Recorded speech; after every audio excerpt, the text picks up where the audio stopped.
Muito bom estar com você neste momento e gostaria de compartilhar com você mais um texto da Palavra de Deus. Estaremos lendo em Isaías capítulo 6, versos de 1 a 8, um texto bem conhecido, mas que tem grande mensagem para o nosso coração e para esse tempo que estamos vivendo no Brasil e no mundo. Diz assim o texto: No ano da morte do rei Uzias, eu vi o Senhor assentado sobre um alto e sublime trono, e as abas de suas vestes enchiam o templo. Serafins estavam por cima dele. Cada um tinha 6 asas. Com 2 cobria o rosto, com 2 cobria os pés, e com 2 voava. E clamavam uns para os outros, dizendo: Santo, Santo, Santo é o Senhor dos exércitos. Toda a terra está cheia da sua glória. Os umbrais das portas se moveram com a voz do que clamava, e o templo se encheu de fumaça. Então eu disse: Ai de mim, estou perdido, porque sou um homem de lábios impuros e habito no meio de um povo de impuros lábios, e os meus olhos viram o Rei, o Senhor dos exércitos. Então um dos serafins voou para mim, trazendo na mão uma brasa viva que havia tirado do altar com uma tenaz. Com a brasa tocou a minha boca e disse: Eis que esta brasa tocou os seus lábios. A sua iniquidade foi tirada e o seu pecado foi perdoado. Depois disto ouvi a voz do Senhor que dizia: A quem enviarei? Quem há de ir por nós? E eu respondi: Eis-me aqui, envia-me a mim. Nós te agradecemos, ó Deus, pela palavra que acabamos de ler e pedimos a tua bênção para todas as pessoas que estarão ouvindo neste momento. Que o teu Espírito Santo esteja falando a cada coração, a cada vida. É a oração que nós fazemos agora, em nome de Jesus. Amém. Muito bem, aqui está o texto, um texto bem conhecido, né?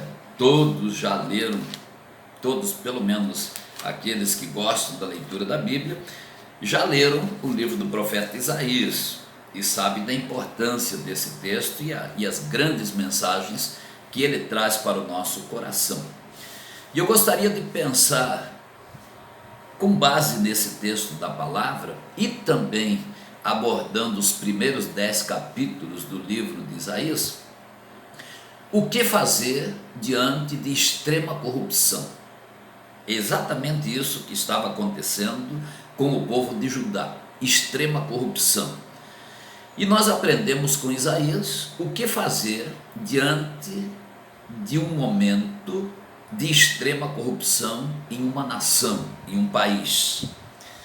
E aí, esse texto é muito importante para nós, porque o mundo tem atravessado grandes crises.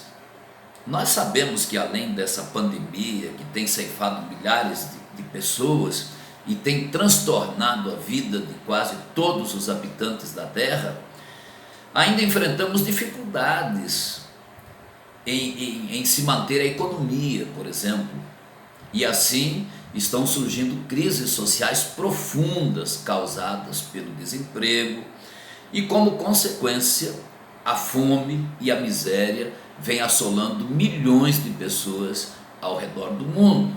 Isso é um fato, né? Isso nós estamos vendo na televisão todos os dias, não há como negar. Então nós temos crises no governo, crise na família, crise na igreja, na escola, na saúde e em quase todos os setores da sociedade. É difícil encontrar pessoas que não estejam envolvidas em algum tipo de dificuldade, muito difícil. O caos está se instalando no mundo, esta é a verdade.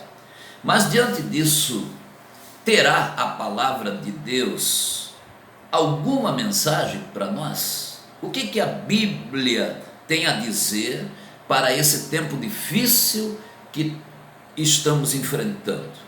O que podemos encontrar nas páginas da Bíblia sobre esse tempo difícil? Bem, se quisermos enfrentar esse momento com otimismo, precisamos fazer pelo menos duas coisas. Primeiro, nós precisamos olhar para o passado e compreender que o mundo já passou por inúmeras situações. Primeira Guerra Mundial, Segunda Guerra Mundial, gripe espanhola, tsunami, terremotos, tornados e muitas outras catástrofes. O mundo já tem passado por situações bem difíceis e complicadas. E a pergunta deve ser: como estas pessoas que viveram esse tempo destas crises conseguiram superar todas as dificuldades, conseguiram vencer aquele momento difícil pelo qual estavam passando? Então nós precisamos pensar nisso, né? Não é a primeira vez que o mundo entra em colapso, não é a primeira vez que há crises no mundo, né? Então isso já aconteceu muitas vezes. Então nós precisamos olhar para trás e ver e perguntar, né, como essas pessoas conseguiram superar, como essas pessoas conseguiram vencer tempos tão difíceis. Uma outra coisa que precisamos é conhecer os princípios da palavra de Deus. Por quê? Porque esses princípios nos ajudam a enfrentar toda e qualquer crise. A Bíblia deve ser a nossa âncora segura na hora da tempestade, nos tempos difíceis. Os princípios de Deus são princípios eternos e nos ajudam em meio às dificuldades, nos ajudam a superar momentos difíceis. Então esses princípios apontam o rumo que devemos seguir nas horas da dificuldade. Então, duas coisas importantes. Agora queremos convidar você a pensar, pensa comigo, né? Vamos olhar para os primeiros 10 capítulos do livro do profeta Isaías, e principalmente esse capítulo 6, porque na experiência do profeta Isaías, nós aprendemos como nos comportar, ou o que fazer quando tudo parece perdido, quando as coisas estão ruins, parece que tudo está indo ladeira abaixo, né? O que fazer no momento deste? E nós encontraremos nesses capítulos, e como disse, principalmente no capítulo 6, a resposta para o momento de caos e corrupção que o mundo passa na atualidade e que nós temos que ouvir todos os dias através dos noticiários na televisão, que chega a doer o nosso coração. Então nós vamos ver algumas coisas aqui. Primeiro, Isaías descreveu um tempo de corrupção social. Foi isso que ele descreveu nos primeiros 10 capítulos. Isaías era um jovem, vocacionado, né? E ele devia ter, nessa época do capítulo 6, aproximadamente 20 anos de idade. Ele era de família nobre, da linhagem real, e apresentou um raio-x da situação caótica que o povo de Judá estava vivendo. Por exemplo, o grande monarca, o rei Uzias, que começou a reinar com 16 anos de idade e foi rei muito bem sucedido durante 52 anos, né, um reinado próspero, né, morreu agora deixando o trono vazio. E o capítulo 6 começa dizendo: no ano em que morreu o rei Uzias. Então, além do trono vazio, havia instabilidade política em Judá. E aí, no livro das crônicas, segundo livro das crônicas, capítulo 26, é um capítulo inteiro dedicado ao rei Uzias, os grandes feitos do rei Uzias. Coisas extraordinárias foram criadas por ele, e ele fez um governo muito bom. O povo estava satisfeito, né? Mas também mostra nesse capítulo as razões da morte do rei Uzias. Por que o rei Uzias morreu? Por causa da idade? Não, ele poderia andar um pouco mais. Uzias morreu por abuso de poder. Então a primeira coisa que nós encontramos entre o povo de Judá, um rei chamado Uzias, que abusou do poder, né? Então veja que pensando assim, fazendo um paralelo com o nosso país, o poder executivo estava maculado, né? Porque um rei resolveu abusar do poder, fez o que não era permitido fazer, porque queimar incenso no templo era ofício dos sacerdotes, e de repente o rei Uzias se achou no direito de queimar incenso no templo. Quando ele entrou no templo para queimar o incenso, o sacerdote Azarias, que era chefe de 80 sacerdotes, então ele com mais 80, corajosamente entraram também atrás do rei e o confrontaram, aconselhando para que não cometesse tamanho pecado. Então eles foram firmes e eles disseram ao rei Uzias, né, não te é lícito fazer isto, né? Esse é o trabalho dos sacerdotes. E ele se indignou com todos os sacerdotes, não ouviu o que eles disseram, não gostou de ser confrontado e ficou leproso. Bom, como leproso, né, foi retirado do trono, da sua casa, possivelmente num isolamento, e a Bíblia diz que ele morreu leproso. Agora, o executivo, o poder executivo estava de luto, né? Então esse já era um grande problema, né, naqueles dias. O poder legislativo, né, que corresponde aqui ao nosso Congresso Nacional, também estava corrompido. Os representantes do povo estavam abusando do poder, estavam decretando, quer dizer, fazendo leis injustas para esmagar o povo. Assim Isaías descreve a situação no capítulo 10, versos 1 e 2.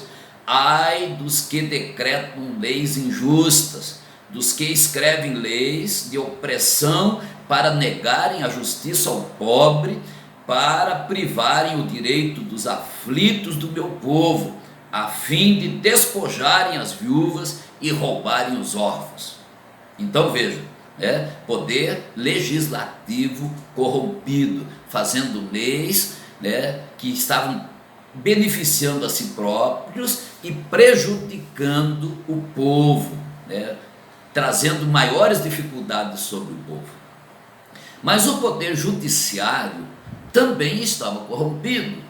Aqueles que deviam ser os guardiões das leis haviam sido maculados pela corrupção.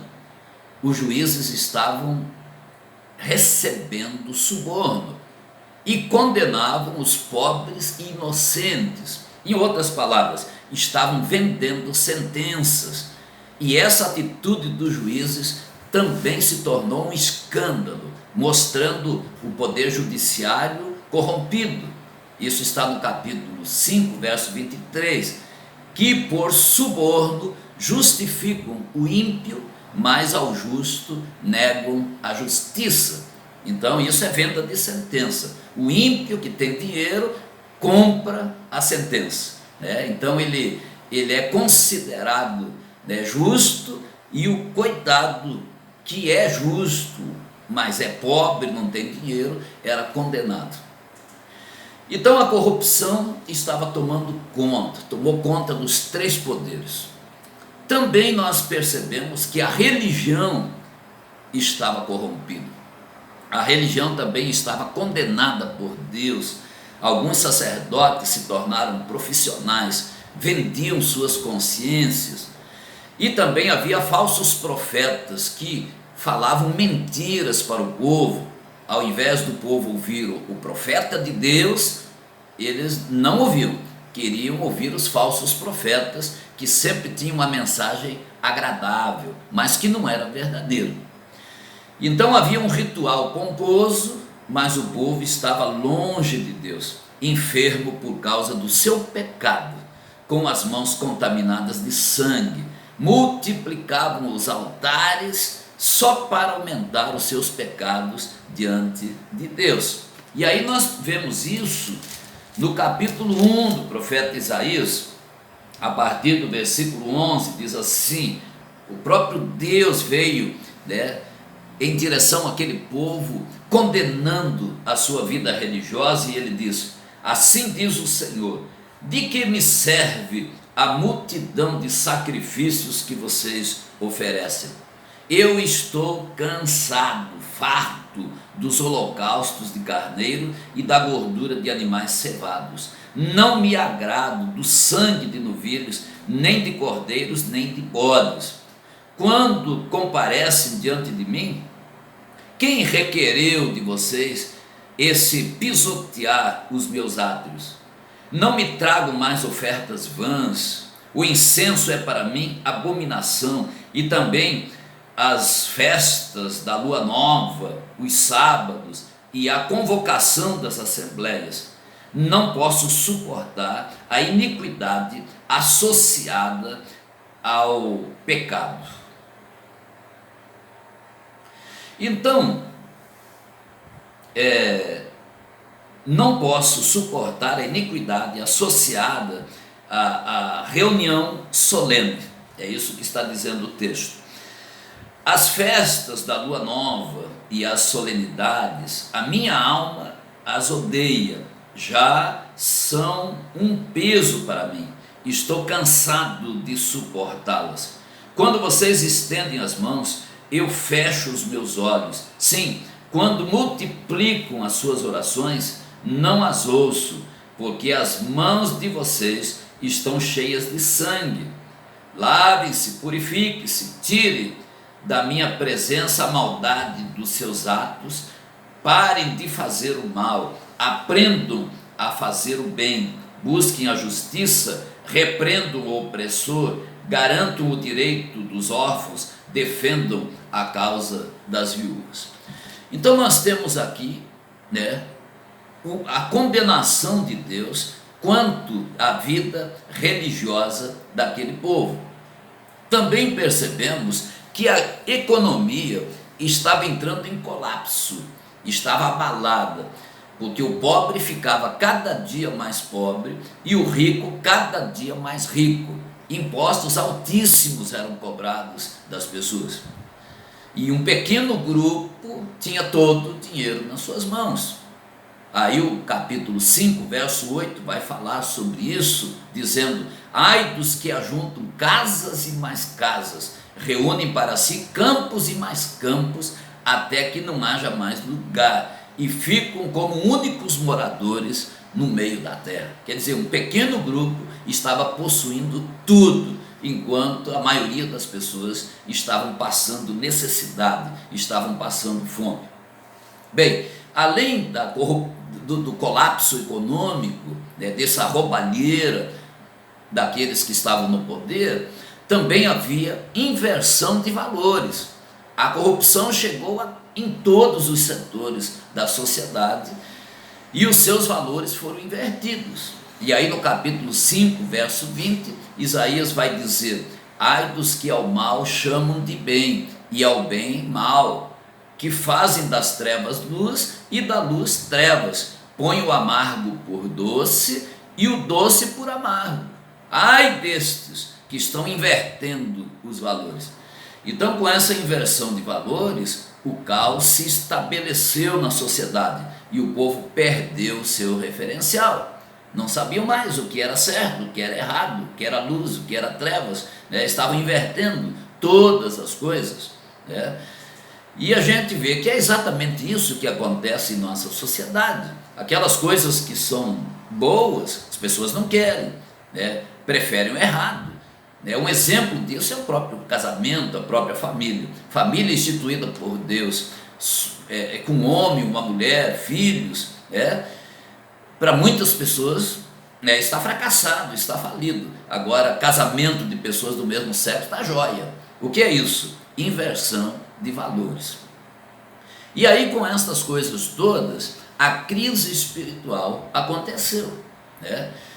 Então a crise espiritual foi o resultado natural de todas as outras crises associadas. E isso levou o povo a uma religiosidade falsa, sem vida, hipócrita, vazia, viviam sem Deus, né? Não é diferente a situação em nossos dias. O mundo tem vivido uma religiosidade sem Deus e sem vida, um abandono quase completo à devoção e à vida espiritual.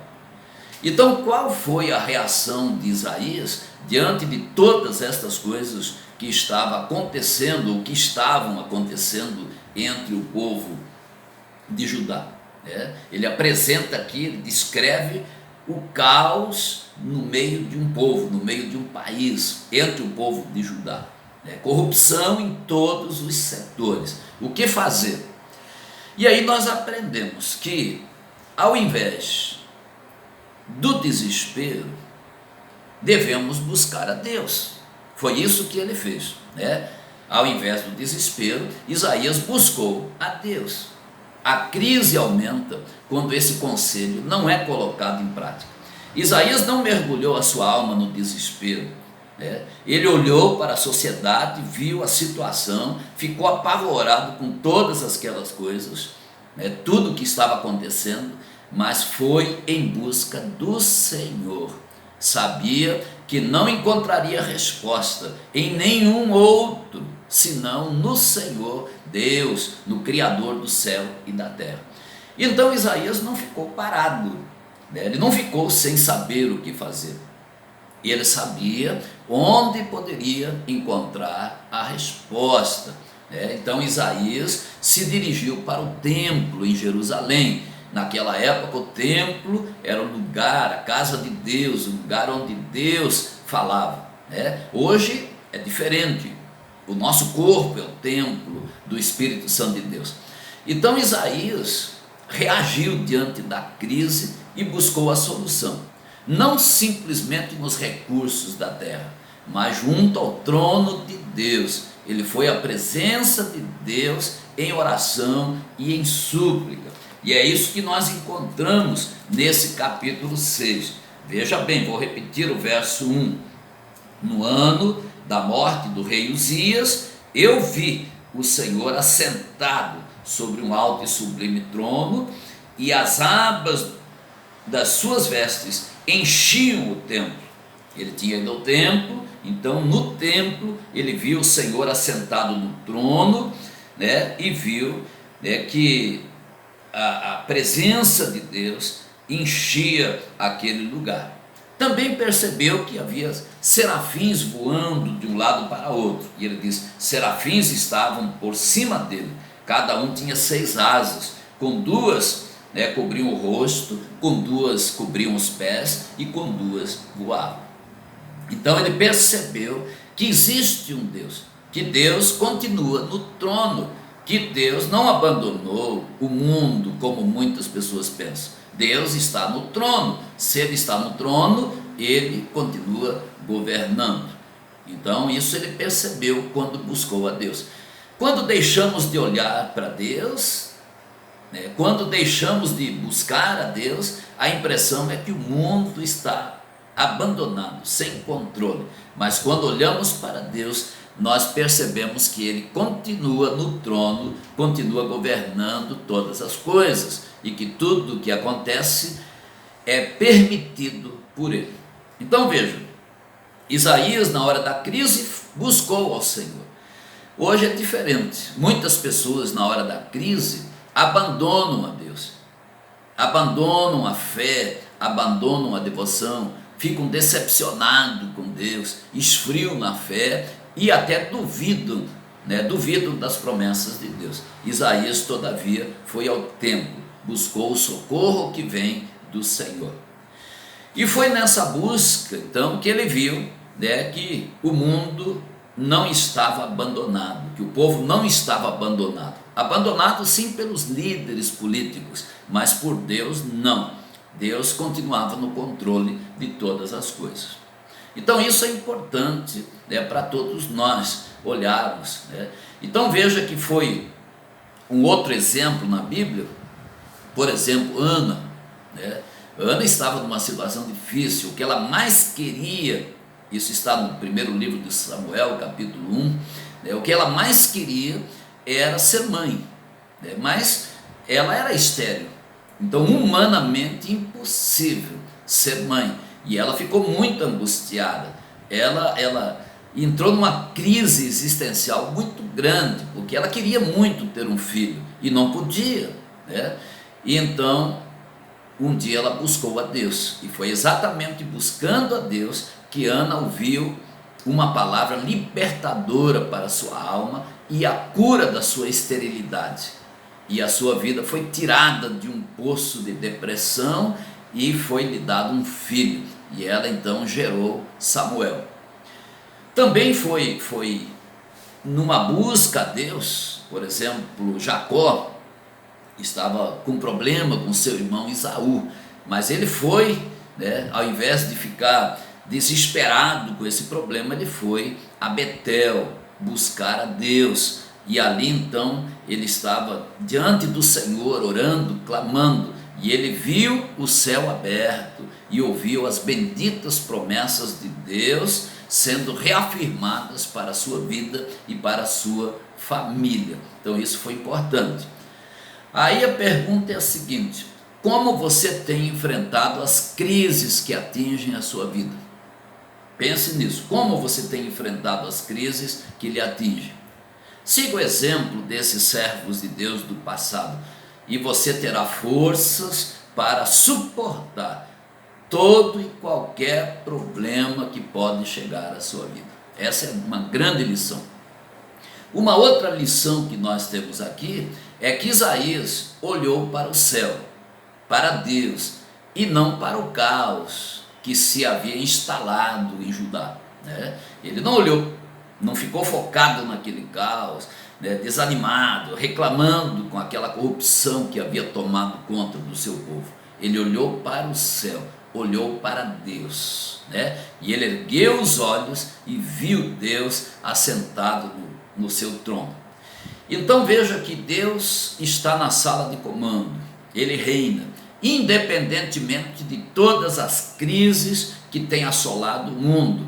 Ele é soberano, o seu trono não se abala, ele dirige e controla todas as coisas. As crises da terra não atingirão nunca o trono de Deus. A Bíblia diz no Salmo 46 que reinos se levantam e caem, né? Reis aparecem e desaparecem, mas Deus continua no trono. Deus é o nosso refúgio e fortaleza, socorro bem presente nas tribulações. E se ele continua no trono, a nossa crise não vai durar para sempre. Ele transforma tragédias em bênçãos, né? Isso, ele é perito, Deus é perito em transformar tragédias em bênçãos. Foi isso que ele fez com a vida de José, aparentemente vendido, desprezado pelos irmãos, vendido como escravo para o Egito, e ali Deus o fez governador e uma espécie de salvador do mundo daquela época, interpretando os sonhos de Faraó. Então Deus é o Deus que exalta o necessitado, o apanha do monturo e o faz assentar entre os príncipes. E é exatamente isso, né? Então precisamos viver a vida aqui olhando para Jesus, sempre olhando para Jesus. Não olhe para as circunstâncias, né? Crave os seus olhos em Jesus, como nos exorta o escritor da carta aos Hebreus, capítulo 12. Ele diz assim: corramos com perseverança a carreira que nos está proposta, olhando para Jesus, o autor e consumador da nossa fé, o qual, pelo gozo que lhe estava proposto, suportou a afronta e desprezou toda aquele sofrimento que ele estava passando. Uma outra coisa também que Isaías descobriu nessa busca a Deus, de todos esses problemas que estavam envolvendo o povo de Judá, ele descobriu que o maior problema não era o que estava lá fora, entre o povo, mas que o maior problema era o problema do seu coração. Então Isaías descobriu isso, né? Ele precisava ter consciência da santidade de Deus, e foi exatamente isso que ele ouviu daqueles serafins, versículo 2 do capítulo 6, os serafins estavam acima dele, né? E aí no versículo 3 ele vai dizer: e clamavam uns para os outros: santo, santo, santo é o Senhor Deus dos exércitos, toda a terra está cheia da sua glória. Que bênção! Então ele viu que Deus é um Deus santo, né? Deus é santo, e a coisa mais importante que fazemos na vida é estabelecer comunhão com Ele. Precisamos compreender a grandeza do seu poder e também a grandeza do seu caráter. Então, diante dele, até aqueles serafins, né, com 2 asas cobriam o rosto e com 2 asas cobriam os pés, como sinal de reverência e também sinal de humildade, né? Então, ele viu que Deus é um Deus santo, e sendo um Deus santo, né, isso tocou profundamente no seu coração. E então ele entendeu que o que Deus não fizer, ninguém fará, e que a melhor opção nossa é nos colocar nas mãos de Deus, né? Então, quando chegamos perto de Deus, nós descobrimos que a maior tragédia não é aquelas crises que nos cercam, mas é o pecado que está enraizado em nosso coração.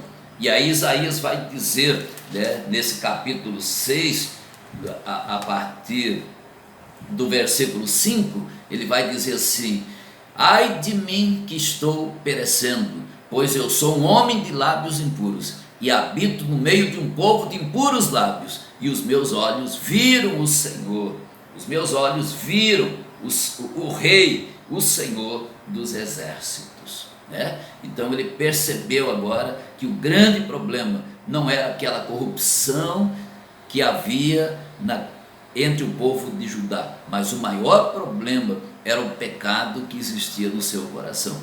Deus é santo, e ele viu que Deus é santo. Os serafins cantavam: santo, santo, santo é o Senhor Deus dos exércitos, né? Então ele entendeu que Deus é santo, e a nossa necessidade mais profunda não é apenas ficar livre, né, de uma crise externa, mas sermos santos, né, como Ele é santo. Precisamos que Deus nos purifique dos nossos pecados, mas para isso temos que reconhecê-lo, né? Reconhecer o que? O nosso pecado. E aí então que Isaías vai dizer nesse versículo 5: ai de mim, estou perdido, pois habito no meio de um povo de impuros lábios, né? Eu sou um homem de impuros lábios e habito no meio de um povo de impuros lábios. Em outras palavras, ele está dizendo: eu sou um homem pecador, eu sou pecador. Então ele reconheceu o seu pecado.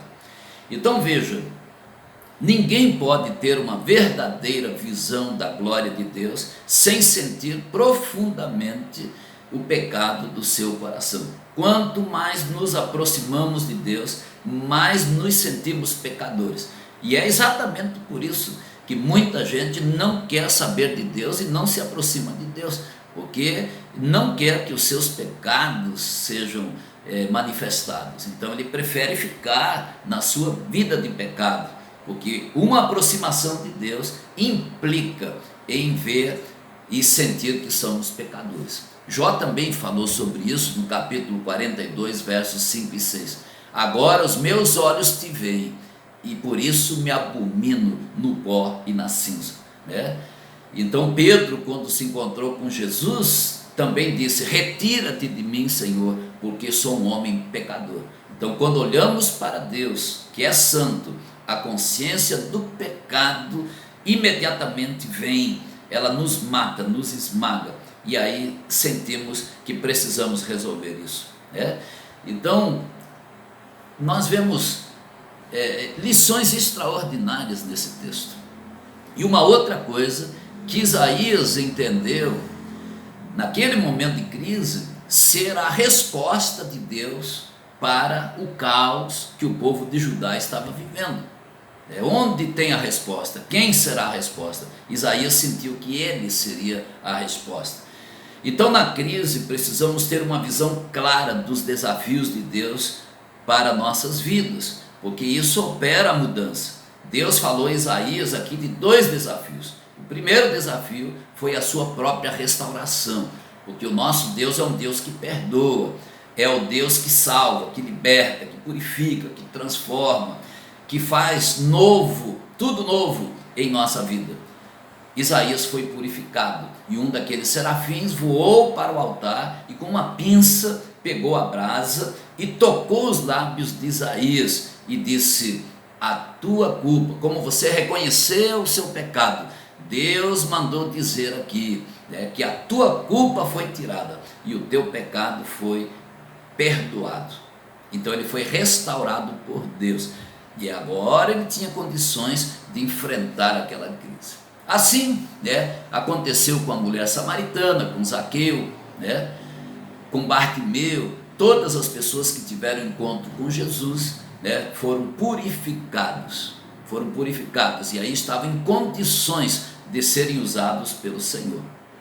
Então, cada pessoa precisa receber, em primeiro lugar, a restauração de sua vida, a purificação para os seus pecados. Mas é necessário primeiro olhar para o trono de Deus. Quem é idólatra que olha para uma imagem, não tem condições, porque não tem vida. Então, ela não reconhece os seus pecados. Mas quando olhamos para o Deus Santo, aí reconhecemos o nosso pecado, aí os nossos problemas vêm à tona, e aí então nós vemos que há uma saída, que Deus pode purificar, que Deus pode transformar a nossa vida. E o segundo grande desafio é o desafio da missão. Então veja que aí, depois da purificação, Isaías então ouviu a voz de Deus que dizia: a quem enviarei? Quem há de ir por nós? Então ele disse: eis-me aqui, envia-me a mim. Cada um tem uma missão a desempenhar. Isaías não se omitiu. Depois da purificação, ele se colocou nas mãos de Deus e foi um grande profeta, um poderoso profeta no mundo em crise. Só depois da purificação podemos entender e cumprir a nossa missão. Nosso serviço só terá valor após a restauração da nossa vida. Então Deus não pode usar vasos sujos, antes a purificação, depois a missão. Então está aqui uma palavra para todos nós, e precisamos dessa disposição. Deus está chamando pessoas, primeiro para a purificação e depois para a missão. Eu e você poderemos ser vasos úteis nas mãos de Deus para esse mundo que está em crise, pregando sobre a justiça, sobre a santidade ou a santificação, mostrando quem é Deus e aquilo que Ele deseja para a vida de cada pessoa. Então, Deus está chamando cada pessoa para ser diferente. Deus nos chama para ser a resposta para o mundo em crise. Não fique lamentando as crises externas. Ele te convida para olhar para o trono da graça. Então você vai reconhecer os seus pecados, será purificado e assim estará pronto para atender ao apelo de Deus. A quem enviarei? Quem há de ir por nós? E você vai poder dizer: eis-me aqui, envia-me a mim, Senhor.